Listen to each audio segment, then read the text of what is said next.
Estamos cambiando a una base transhumana. Hemos superado la época humanista y ahora debemos redefinir el concepto de humanidad. Nos guste o no, nos estamos convirtiendo en cibernéticos, en transhumanos. Ahora tenemos la oportunidad de hacer las cosas mejor que la naturaleza. ¿Por qué no tener un brazo más fuerte del que tenemos? ¿Por qué no correr más rápido? ¿Por qué no tener una piel más resistente? Si alguien tiene que trasplantarse un ojo para poder ver, ¿por qué limitarse a lo visual? ¿Por qué no añadirle el tipo de visión que tienen los murciélagos, con ultrasonidos?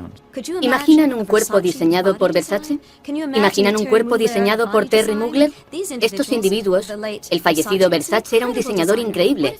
¿Y si fuera un transhumano? ¿Y si fuera un artista que quisiera combinar arte y ciencia? Apuesto a que sus diseños para un cuerpo futuro serían sorprendentes. Por el momento no estamos dispuestos a violar los límites humanos, pero cada vez tenemos más capacidad para hacerlo. Eso es lo que queremos.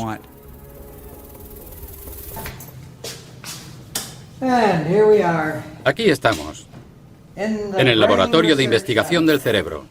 Así era como almacenábamos los cerebros. El Dr. Robert White es neurocirujano del Hospital de Cleveland, Ohio. Aquí hay algunas fotografías. En 1963 hizo su primer experimento para mantener vivo un cerebro fuera del cuerpo. Esto es un cráneo humano y este es de gorila. Cuando extraemos un cerebro, lo aislamos y lo mantenemos con vida. Nunca muere. Esto es un cerebro humano. Está bien preservado. Así que no hay que preocuparse de que siga con vida. Hubo muchos intentos en todo el mundo, sobre todo en la Unión Soviética, de extraer el cerebro de un animal, de un perro, por ejemplo, y mantenerlo con vida mediante máquinas. Eso es algo que puede hacerse con el corazón, el riñón, el hígado, el pulmón y todos los demás órganos sólidos del cuerpo. Pero nadie ha sido capaz de lograrlo con el cerebro. Y en parte se debe a que el cerebro es muy delicado en lo que respecta a irrigación sanguínea. Así que al fin lo conseguimos y descubrimos que el cerebro de un animal desarrollado tenía ondas cerebrales y se producían en él procesos químicos que funcionaban a la perfección. Pero no podíamos comunicarnos con él. Le enviábamos impulsos eléctricos, podíamos demostrar que nos oía, pero no sabíamos si estaba procesando esa información. Pero lo más importante fue que nos dimos cuenta de que si podíamos hacerlo con el cerebro de un animal, podríamos hacerlo con un cerebro humano. Este brillante científico, Stephen Hawking, es astrofísico, está postrado en una silla de ruedas y habla, literalmente, a través de un ordenador. Y mucha gente lo ha descrito como un ordenador con cabeza. Se trata de un hombre que podría sobrevivir a su cuerpo enfermo mediante un trasplante completo. Para demostrar que el cerebro funcionaba normalmente en ese estado, el Dr. White tuvo que llevar a cabo un segundo experimento y consiguió trasplantar con éxito la cabeza de un mono en el cuerpo de otro. El animal sobrevivió 7 días antes de que el cuerpo rechazara la cabeza. Los monos con los que experimentamos eran tan monos como lo habían sido con sus cuerpos originales. Así que yo supondría, aunque iría más allá y lo aseguraría, que la personalidad del mono se conservó. ¿Se puede trasplantar la conciencia? Obviamente la personalidad puede ser trasplantada si es que los monos la tienen. Uno podría preguntarse, ¿dónde nos conduce eso respecto al espíritu y el alma humana? Y supongo que podría decirse que pueden ser trasplantados.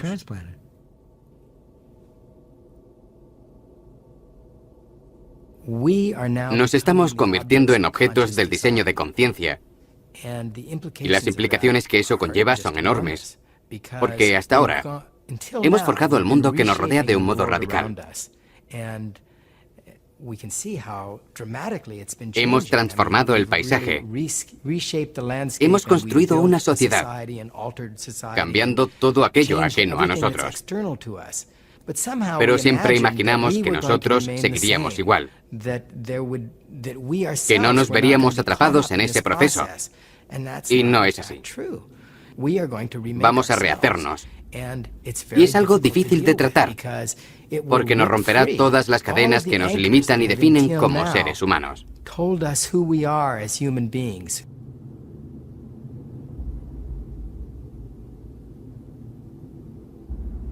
Estamos en el final de la definición de lo que es un ser humano normal.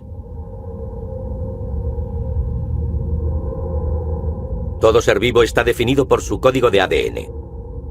El ADN es una larga cadena de parejas formadas por 4 moléculas diferentes llamadas A, T, C y G, que se encuentran en todas las células. En esencia, es un código de barras digital que nos define como seres humanos, igual que define al resto de formas de vida del planeta. Solo la variedad de combinaciones de estos 4 elementos nos diferencia a unos de otros. El proyecto Genoma Humano comenzó en 1990 como la empresa tecnológica más ambiciosa de la historia, con un presupuesto muy superior al de la carrera espacial a la Luna, y en el que participaron cientos de laboratorios en todo el mundo con un mismo objetivo.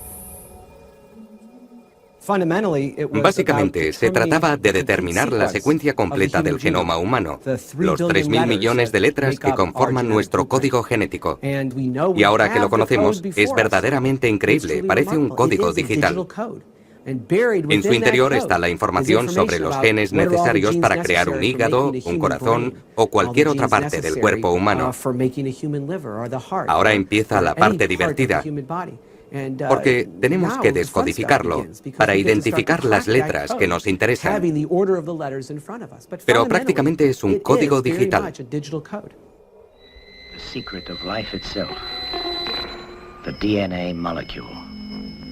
A genetic discovery that could give man the ability to create life to specifications. With it comes the power to change evolution itself. Never have we had such opportunity, or such awesome responsibility. Cambiar la estructura de ADN en un laboratorio es algo bastante sencillo y simple. Se puede estudiar un trozo de ADN para averiguar su función, se modifica la composición y se ve el efecto sobre la función. Se trata de un trabajo rutinario en un laboratorio de este tipo.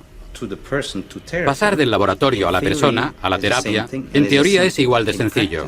En la práctica, se ha demostrado que puede resultar algo más difícil. El motivo es que no sabemos exactamente qué trozos de ADN utilizar. Aún no hemos tenido suficiente éxito a la hora de colocar un trozo de ADN determinado en las células correctas. Hemos aprendido a hacerlo de la naturaleza. ¿Pero qué es una infección viral? Se trata de un virus que se adhiere a las células, entra en ellas y utiliza sus componentes para multiplicarse. Si cogemos ese virus y le quitamos las partes peligrosas, se adherirá a la célula, pero no podrá dañarla. No obstante, podemos darle la capacidad de eliminar trozos dañados de la cadena de ADN y sustituirlos por buenos. Este es un mecanismo que se utiliza actualmente en terapia genética. La capacidad de manipular nuestros genes tiene implicaciones obvias. Podemos cambiar el ADN para prevenir o curar enfermedades hereditarias o alterar el de los donantes de órganos para que el cuerpo de los receptores no los rechace. El órgano ni siquiera necesita proceder de otro ser humano, podría ser perfectamente de un animal. Los cerdos podrían ser una buena fuente de riñones y otros órganos para el trasplante. Pero debido a las diferencias entre las dos especies, el riñón o el hígado del cerdo serían rechazados por el cuerpo humano. De modo que si consiguiésemos humanizar esos órganos, añadiéndole un poco de ADN humano, haciendo que las células fuesen más humanas, habría muchas probabilidades de que el paciente no los rechazara. Actualmente se está intentando humanizar tejido animal y es una industria en expansión porque necesitamos más órganos. Because we need more organs.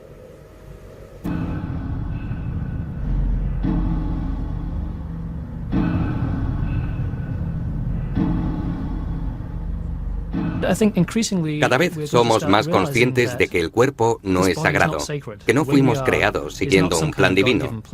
Fue un accidente aleatorio. Si cogemos 2 pares de genes y los combinamos, siempre surge algo.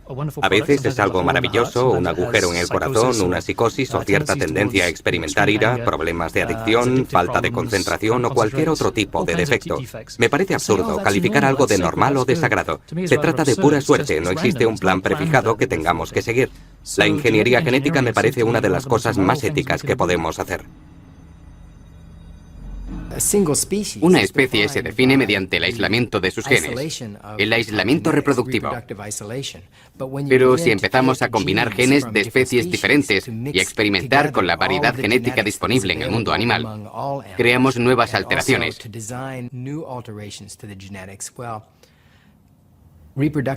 Y el aislamiento reproductivo deja de tener sentido. Imaginen la cantidad de formas que podrían evolucionar en el futuro.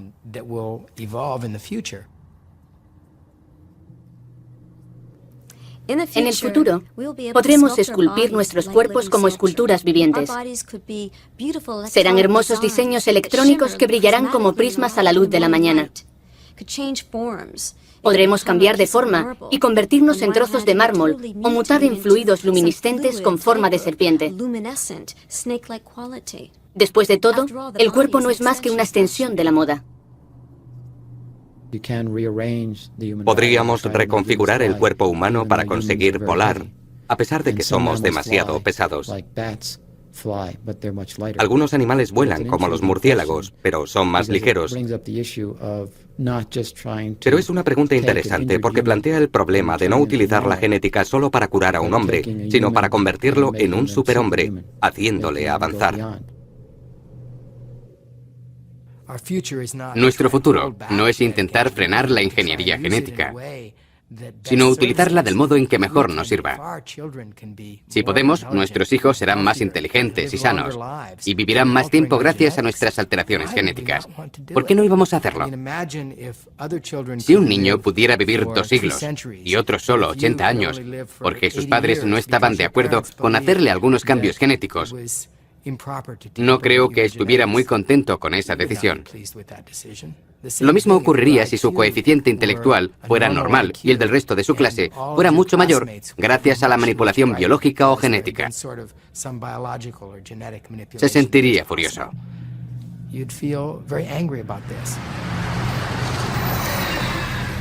En cuanto conozcamos exactamente las funciones de nuestro código genético, seremos capaces de mejorar nuestros cuerpos. La vida humana mejorará de una generación a la siguiente a medida que aceleramos y controlamos la evolución natural. Pero ha aparecido en el horizonte un rival para la humanidad, un rival que evoluciona mucho más rápido. A giant electronic brain has started cogitating at the University of Pennsylvania. It's made of vacuum tubes, like your radio, and it can add up a column of figures a yard long in a second. It's the world's first electronic computer. Right now, it's solving mathematical problems for the U.S. Army, but who knows, someday a machine like this may check up on your income tax. Imaginen la capacidad humana como una especie de paisaje con montañas, que son las cosas que hacemos bien, y valles, que son las cosas que hacemos mal. Hay cosas que hacemos muy bien y que fueron importantes para nuestra supervivencia a lo largo de la historia de la evolución. Movernos, interactuar socialmente y percibir el mundo. También están las cosas que hemos aprendido recientemente, como el razonamiento general, cuyo ejemplo es la aritmética, y en lo que somos realmente malos. Los ordenadores son diferentes, son máquinas universales. Con el programa adecuado son capaces de hacer esta tarea a la perfección en un sentido abstracto e informativo. Así que la capacidad de un ordenador puede equipararse a la de un nivel de agua uniforme y ascendente que crece a una velocidad 10 millones de veces superior a la nuestra a la hora de desarrollar esas mismas capacidades. Además de otros aspectos, eso me lleva a creer que las montañas más altas estarán cubiertas por el agua en menos de 50 años. Pero una vez que el nivel de la competencia informática haya superado a la de los mejores ingenieros humanos, estos dejarán de existir para dar paso a los ingenieros robóticos o informáticos. We might one day duplicate man, his form, his body, his actions and reactions, carefully engineered for lifelike appearance. La inteligencia no biológica crece exponencialmente. La inteligencia biológica no crece en absoluto, y si lo hace, es a un ritmo tan bajo que apenas es perceptible. Por ese motivo, la inteligencia artificial acabará siendo dominante.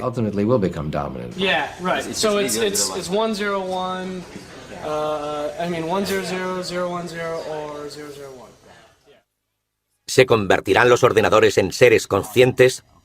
Hacen cálculos utilizando ceros y unos. Por eso mucha gente, entre ellos algunos científicos, cree que nunca serán nada más que sofisticadas máquinas de cálculo. El gran científico, el profesor Frankenstein, cuando su monstruo se movió por primera vez, sin ser consciente de ello, habló de la distinción absoluta entre el cerebro artificial y el humano, cuando dijo: está vivo.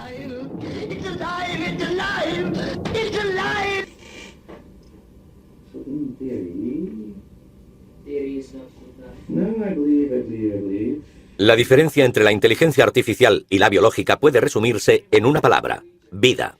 Al menos eso es lo que cree el Dr. White. De hecho, cuesta imaginar que un día las máquinas digitales creadas por nosotros tengan conciencia. Al final se confunde hasta que se cae de culo.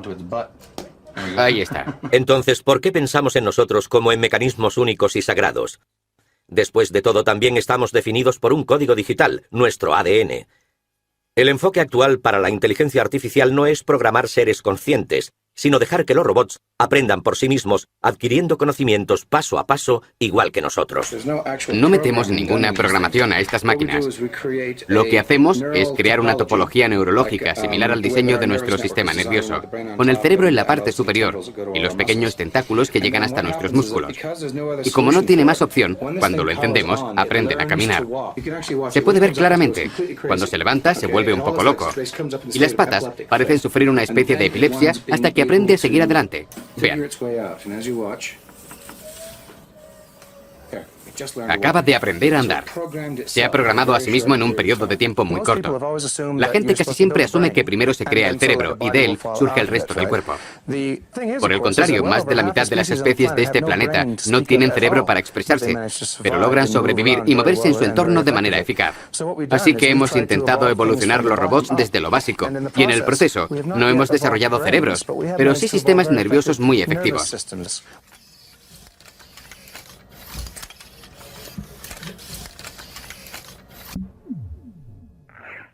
Los sistemas autoorganizados como las redes neurológicas pueden conseguir resultados sorprendentes. Carl Sims creó un programa informático de pequeñas criaturas cúbicas capaces de evolucionar. Aquellas que se movían más rápido se ganaban el derecho a procrear. Pero siempre se introducía un cambio aleatorio en su programa o sus genes para forzarlos a evolucionar. Sims observó a las extrañas criaturas que aparecían en su pantalla y les hizo competir por un cubo verde. Entonces sucedió algo extraordinario que no había sido programado. Una de las criaturas saltó sobre el cubo verde y atacó a su contrincante antes de ir a por el cubo. La evolución había producido una criatura más capaz de competir y por ello de sobrevivir. Era solo un programa informático, pero autoorganizado. Un día ordenadores muy potentes podrían sorprendernos. Primero se dijo que cuando un ordenador supiera jugar al ajedrez, pensaría como nosotros. Cuando se consiguió, argumentamos que aquello no era pensar realmente. Pero la verdad es que no sabemos qué es exactamente el pensamiento.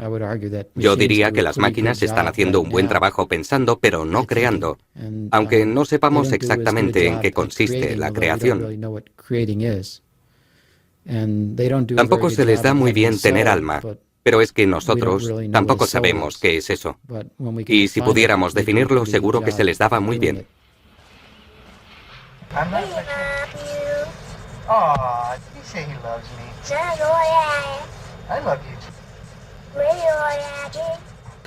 Si damos cuerpos a las máquinas, si construimos entidades corpóreas y las dejamos formar parte de nuestra comunidad desde el primer momento para que aprendan a interaccionar con nosotros, a distinguirnos del entorno, automáticamente surgirán cosas como el amor. Un bebé recién nacido carece por completo de esos valores. Los aprende interactuando con sus padres, su familia y su comunidad. ¿Aprenderán a amar estos robots si llegan a ser inteligentes o se volverán contra sus creadores?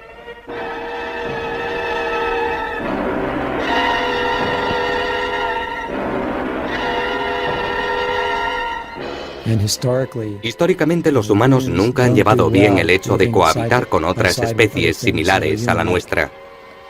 Una sobrevive, la otra desaparece. No se nos da bien la cooperación. Hace 500 años, cuando los humanos llegaron al Nuevo Mundo, la cosa no fue bien para los nativos. Y no creo que a medida que avanzamos, la situación sea agradable para los perdedores. Puede que los ganadores sean transhumanos, pero los perdedores, o los habitantes de la Tierra en los últimos 500 años, no recibirán buen trato. Al menos eso es lo que demuestra la historia de la humanidad, desde la desaparición de los neandertales con la llegada de los Homo sapiens. No supieron coexistir pese a ser tan similares.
Lo que me preocupa es que se permita a la inteligencia artificial un desarrollo totalmente independiente del nuestro, ya que si lo hacen antes de que consigamos alterar nuestro cuerpo biológico, podrían llegar a ser más inteligentes y sabios que nosotros.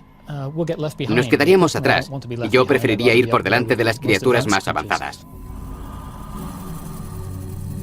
Si no queremos quedar obsoletos al nacer, si queremos permanecer en lo más alto de la evolución, parece que solo hay una solución: convertirnos en robots.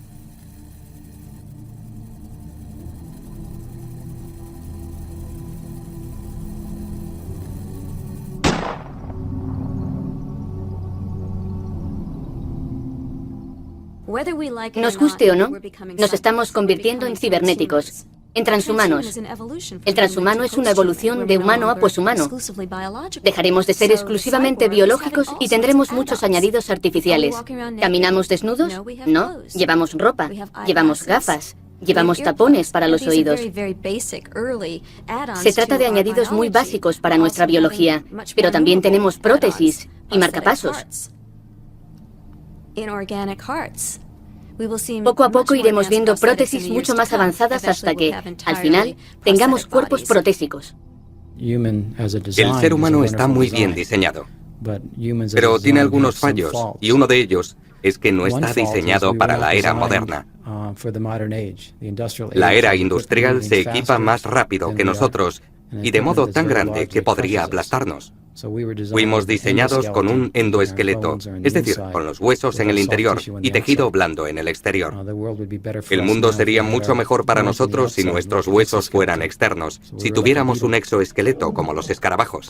Creo que el poshumano será posbiológico. Lo que quiero decir es que habrá un proceso gradual, no un cambio repentino a una forma diferente. Creo que poco a poco iremos integrando cada vez más tecnología en nuestros cuerpos, reemplazando nuestros órganos por otros más eficientes. Iremos sustituyendo el tejido neurológico, porque se muere después de un tiempo y puede sufrir fácilmente daños químicos. Así que creo que a la larga cambiaremos nuestras células cerebrales por piezas informáticas mucho más eficientes y potentes. Para convertirnos en organismos cibernéticos capaces de competir con la rápida evolución de los ordenadores, primero debemos entender cómo funciona nuestro cerebro. Las investigaciones en este campo se han disparado en los últimos años. Uno de los motivos principales es el desarrollo en las técnicas de escaneo. Actualmente nos permiten observar las células nerviosas en funcionamiento en animales vivos.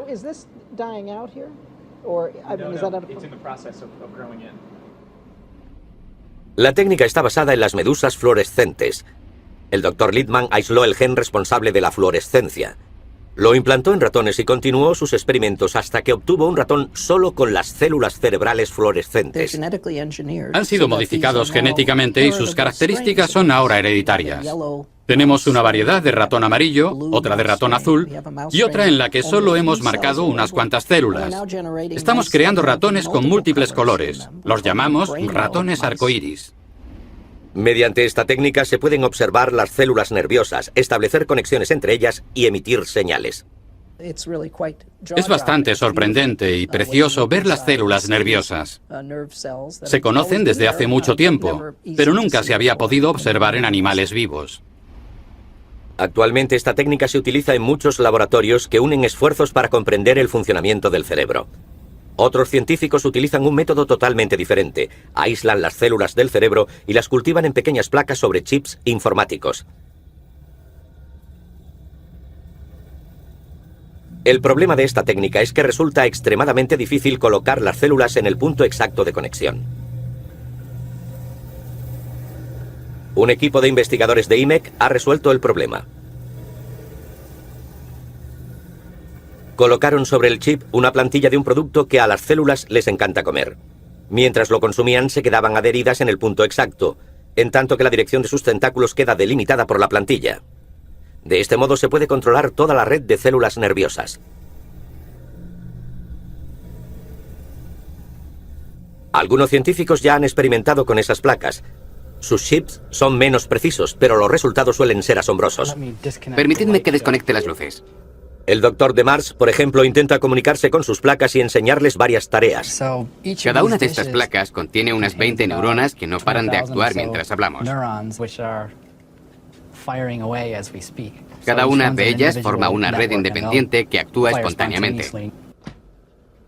Cogemos neuronas vivas de ratas para ver cómo forman una red neuronal.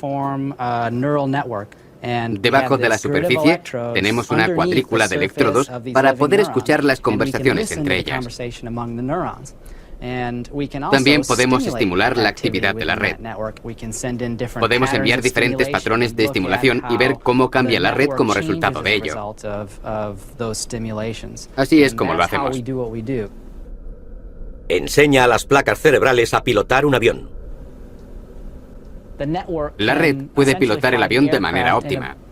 No comete demasiados errores y es capaz de estabilizar el aparato en diversas condiciones. Creo que hemos programado un viento cruzado de 50 nudos. Así es como se ve. Se ve fácilmente cuando uno de esos vientos alcanza al avión y empieza a oscilar. La placa más antigua que he tenido cumplió 2 años.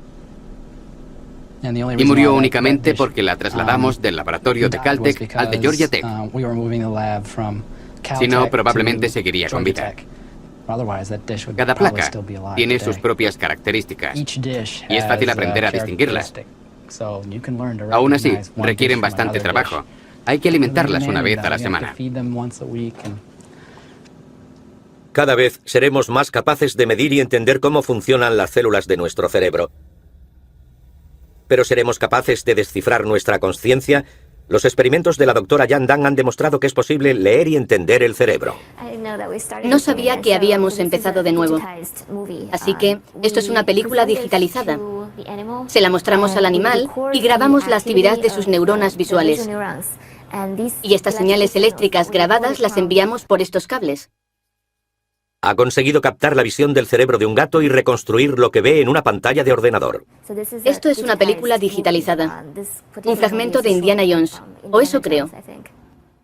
Aquí vemos las dos imágenes juntas. La de la izquierda es lo que se muestra al gato. La de la derecha es la que se obtiene de su cerebro.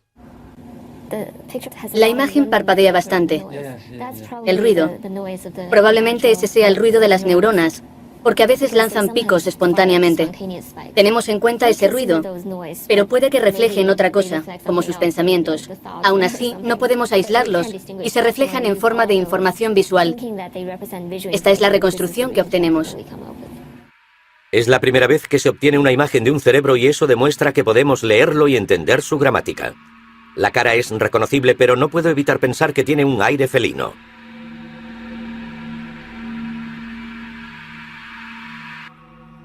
El doctor Theodore Berger es director del Instituto de Ingeniería Neurológica de la Universidad de Southern California.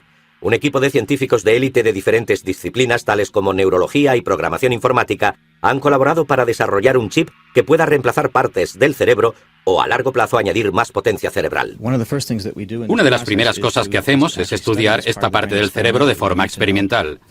Necesitamos saber exactamente cómo se comporta si queremos reproducir esa función en un chip informático y colocarlo en el cerebro. Así que lo que hacemos es extraerle el cerebro a los animales que utilizamos para estos experimentos, rebanarlo y mantener con vida las diferentes rodajas en una placa para estudiar la actividad eléctrica de las neuronas. Utilizan impulsos eléctricos para comunicarse entre ellas, como los transistores en un circuito, y lo que hacemos es probar las células para averiguar cómo se comportan cuando les enviamos señales generadas mediante ordenador.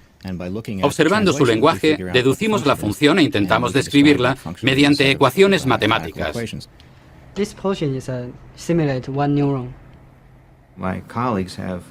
Mis colegas han tomado ese modelo matemático y han construido un circuito en un microchip muy pequeño, 1 milímetro por 1 milímetro, para que podamos extraer parte del hipocampo, que es como un circuito, y sustituirlo por el microchip. Ahora el circuito funciona como uno biológico y la información entrante, los patrones temporales de entrada son iguales a los de salida, como sucedería con cualquier tejido biológico. Sin embargo, hay un microchip haciendo la función biológica.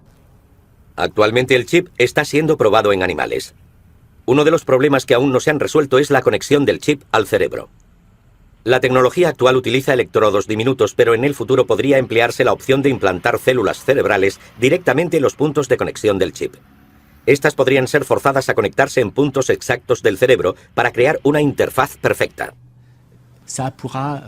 Esto podría permitirnos reparar cerebros dañados en accidentes o por enfermedad, pero también haría posible establecer una comunicación directa de un cerebro a otro, de modo que en vez de estar limitados como lo estamos los humanos con las palabras, la idea sería comunicar la experiencia global de cerebro a cerebro. Es una idea fantástica. Pero debo decir que tiene muchas otras implicaciones, posiblemente más prácticas a corto plazo. Una de esas aplicaciones a corto plazo ya es realidad. El chip se utiliza para reconocer sonidos, ya que puede hacerlo con la misma precisión que nosotros. Hemos utilizado estos modelos basados en el cerebro para desarrollar sistemas de reconocimiento acústico. Se les entrena del mismo modo que a un cerebro normal para reconocer sonidos determinados. Y uno de los primeros que le hemos enseñado es el de un disparo. Es un modelo que aprende a comunicarse como las neuronas del hipocampo. Nada más. Pura biología. Hay una allí, al otro lado del parque. Y aquí había otra. Hace 2 días colocaron otra. Estas cámaras de alta tecnología reciben el nombre de disuasoras de crímenes. Si se produjera un disparo a mi izquierda o a mi derecha, la cámara registraría el sonido inmediatamente y enfocaría hacia la zona para tomar imágenes.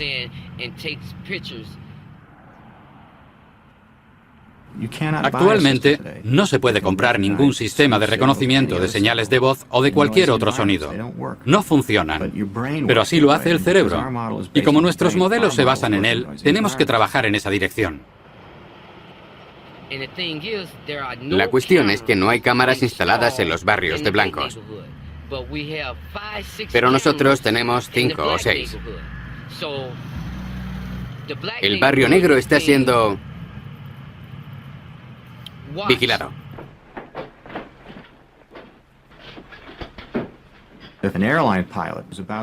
Si un piloto de avión estuviera a punto de pulsar el botón equivocado, sería interesante pensar en la forma de identificar los patrones de pensamiento, los patrones de memoria.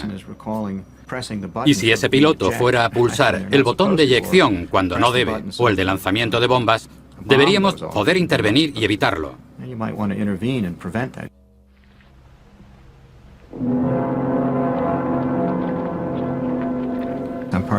En la Agencia de Investigación de Proyectos Avanzados de Defensa, intentamos comprender exactamente eso. ¿Cómo se representa la información en el cerebro?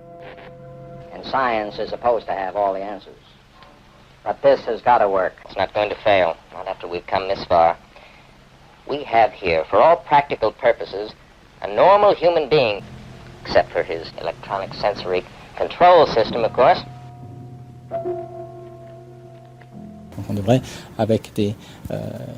Identificando el sistema de circuitos electrónicos de las diferentes secciones del cerebro, deberíamos poder leer su contenido, meterlo en un disco duro y transmitirlo directamente al cerebro de otra persona. Parte de nuestro problema es colocar suficientes sensores en el cerebro sin dañarlo. Hay que meter los suficientes para conseguir la información necesaria para comprender el patrón total de la actividad. Si lo conseguimos, tendremos que desarrollar un modelo matemático de cómo se desarrolla y procesa la información en ese laberinto. Esa será nuestra tarea los próximos años. Si lo conseguimos, llegaremos a la meta. Conseguiremos nuestro objetivo.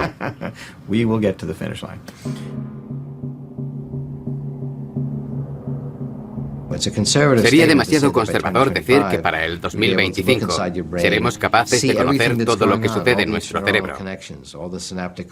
Las conexiones neuronales, las claves sinápticas, los neurotransmisores y crear una enorme base de datos copiando cada célula al detalle para poder introducir esa información en un ordenador con capacidad suficiente y crear una copia del proceso de pensamiento que tiene lugar en nuestras mentes.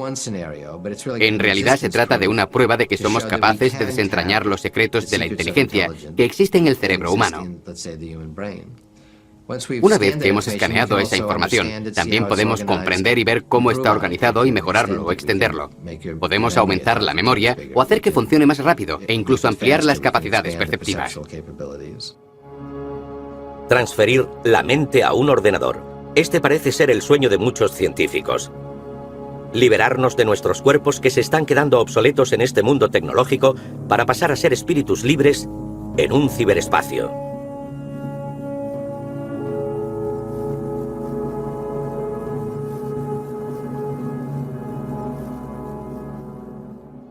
No estoy interesado en un futuro de posthumanos si no soy uno de ellos. Yo quiero estar ahí. Para mí es importante sobrevivir y prosperar en el futuro, y no solo pensar en que los robots han llegado al espacio. Quiero participar. En cierto modo, la transferencia mental es un atajo a la inteligencia artificial que nos permitirá tener máquinas con mentes humanas.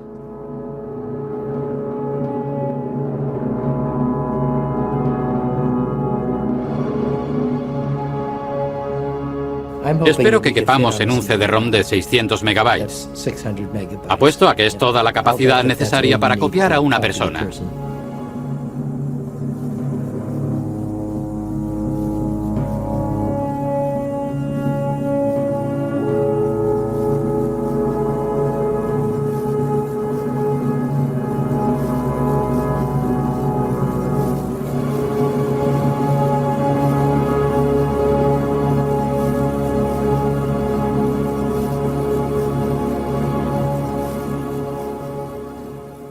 Es un momento difícil para predecir cómo serán esos nuevos humanos. Es importante incluir un tercer componente, lo virtual junto a lo artificial y la carne. Pero es difícil predecir cómo será esa combinación en un contexto cooperativo en vez de competitivo. Será interesante. Será una buena época en la que vivir. No puedo esperar a que pasen 50 años para conocer la respuesta.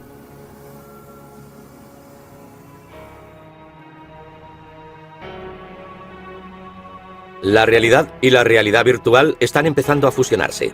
Para entender cómo va a suceder, tenemos que fijarnos en otro tipo de tecnología destinada a eclipsar a cualquier otra: la nanotecnología. Conseguir el control de la materia átomo a átomo. So what we're going to do is move this atom from this location here to a location right over here. We'll move it just along this path here. Now you got to get excited about that. You just gotta get excited about that. Ahora los científicos son capaces de coger un átomo y moverlo de un lado a otro. Es un pequeño paso para un átomo, pero un salto gigantesco para la humanidad. Si empezamos a construir desde los átomos, podremos crear prácticamente cualquier cosa. Los productos fabricados están hechos de átomos y sus propiedades dependen de su disposición. Actualmente las tecnologías de fabricación organizan los átomos de forma tosca y estadísticamente, pero en el futuro, gracias a la nanotecnología, podremos crear los elementos de construcción básicos exactamente como queramos, de forma flexible y a bajo coste. La nanotecnología ofrecerá muchas oportunidades a otras tecnologías, sobre todo a la informática. Cuando puedan hacerse conexiones informáticas mediante átomos, la potencia aumentará enormemente. Ordenadores increíblemente potentes. Podremos meter en un azucarillo un ordenador más potente que todos los que existen actualmente combinados. Pero existen muchos otros campos en los que se aplicará la nanotecnología. Mientras a finales del pasado milenio muchos científicos creían que la nanotecnología era ciencia ficción, ahora vemos sus primeras aplicaciones en el mercado. Conocemos materiales que purifican el agua, que generan electricidad y que generan energía química. Nuestro proyecto de investigación a largo plazo es construir un sistema que procese esa información como una especie de neurona artificial. Vamos a empezar a ver sistemas y procesos que proliferarán en 4 o 5 años y que no dejarán de sorprendernos. Este punto giratorio es la primera nanomáquina jamás construida, del tamaño de un átomo. Cogí el F1 ATPA y le puse una pequeña hélice que girara hasta alcanzar una molécula. Ahora puedo manipular muchos miles y crear sistemas más complejos, como los que tenemos en nuestro cuerpo, para que lleven a cabo funciones más sofisticadas. El objetivo final es crear robots tan pequeños como los virus, llamados nanobots. Estos serán tan inteligentes como los ordenadores actuales, y una de sus posibles aplicaciones será la medicina. Los nanobots podrían ser inyectados en el torrente sanguíneo de una persona para acabar con las células cancerígenas, por ejemplo, o para llevar a cabo labores de mantenimiento en el cuerpo, e incluso para modificar el código genético. Puede que parezca una tecnología muy costosa, pero de hecho es todo lo contrario. Podremos programar nanobots para que se reproduzcan igual que las criaturas naturales. Serán capaces de utilizar el material de su entorno y usarlo para hacer copias de sí mismos. El objetivo principal de la nanotecnología es conseguir lo que se denomina un ensamblador. Se trata de un dispositivo muy pequeño que puede hacer copias de sí mismo. Es programable, así que puede ser configurado para hacer una gran variedad de cosas útiles. Los ensambladores podrían considerarse una nueva forma de vida comparable a virus o células de levadura. Pueden reproducirse y al mismo tiempo transformar la materia, igual que las levaduras transforman el azúcar en alcohol. La única diferencia es que estas nuevas criaturas pueden ser programadas para llevar a cabo la tarea que queremos, como transformar el carbón en diamantes o crear comida. La nanotecnología molecular es a la realidad física lo que la programación informática a la realidad virtual. Creo que es algo exagerado, pero sirve para dar una idea aproximada. Mientras que los programadores informáticos pueden crear programas que hagan lo que ellos quieran, la nanotecnología molecular nos permitirá cambiar la materia a su nivel más básico. Nos permitirá construir cualquier tipo de estructura siguiendo unas especificaciones mediante la manipulación de átomos. Parece un mundo mágico en el que todo lo que imaginamos puede hacerse realidad, pero el papel de la hada madrina será interpretado por unos robots tan minúsculos que no podremos verlos. Y en vez de decir las palabras mágicas, los programaremos para que nos concedan nuestros deseos. El lado negativo de este cuento de hadas es lo que llamamos el síndrome Goo Gris. Imaginen que se programan nanorobots para un atentado terrorista o para que se reproduzcan ilimitadamente. Podría producirse una reacción en cadena que consumiría toda la materia viva del planeta en 72 horas. No obstante, la mayoría de los científicos sostienen que tal supuesto es poco probable, ya que tendríamos nanotecnología para controlar la nanotecnología. Esta también podría darnos una solución alternativa. Seríamos capaces de inyectar una serie de nanobots en nuestros cuerpos para que localizaran nuestras células cerebrales y copiaran su funcionamiento.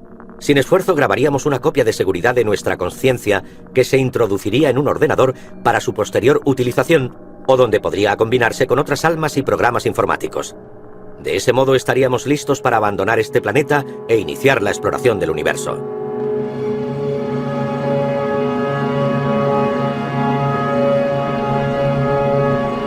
¿Cuál es nuestro lugar en este mundo mágico donde todo puede ser transformado?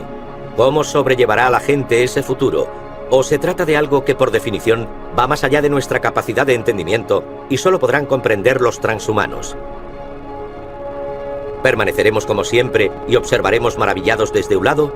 ¿O nos transferiremos y participaremos en el mundo como superhombres? Dejaos transferir a una red de nanoordenadores y que el viento os lleve.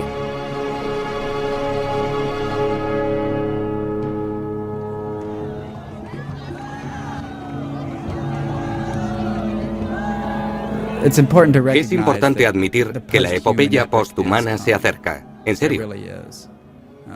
Es lo que queremos. Y se puede ver escrito en las páginas de las revistas. Las palabras del profeta están escritas en las paredes del metro. Por el momento no estamos dispuestos a violar los límites humanos, pero cada vez tenemos más capacidad para hacerlo.